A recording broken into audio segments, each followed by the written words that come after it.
আসসালামু আলাইকুম দর্শক, আমি রাসেল ইব্রাহিম। আজকের এই ভিডিওতে আমি আপনাদেরকে স্বাগত জানাই। আপনারা অনেকে জানতে চেয়েছেন ভৌত বিজ্ঞান লিখিত পরীক্ষা পাস করার জন্য কত নম্বর পেতে হয়। আমি বিগত পরীক্ষাগুলোতে দেখেছি যারা 40 নম্বর পেয়েছে তারা উত্তীর্ণ হয়েছে। পাশাপাশি কত অ্যান্সার দিলে 40 নম্বর পাওয়া যাবে। আপনি যদি 50-এর অ্যান্সার দেন এবং সেটা যদি পারফেক্ট নাম্বার উত্তর হয় তাহলে 50 আপনি 50 পেতে পারেন।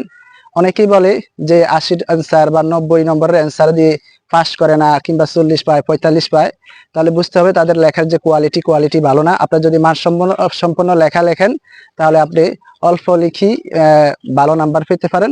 যেমন আমি 69 অ্যান্সার দিয়ে 59 পেয়েছি, অনেকে 80 অ্যান্সার দিয়েও ফেল করেছে। অর্থাৎ আপনাকে লেখার যে কোয়ালিটি সেদিকে একটু খেয়াল রাখতে হবে এবং আপনারা সেই অনুসারে পরীক্ষা দিবেন। সবার সফলতা কামনা করি। আসসালামু আলাইকুম।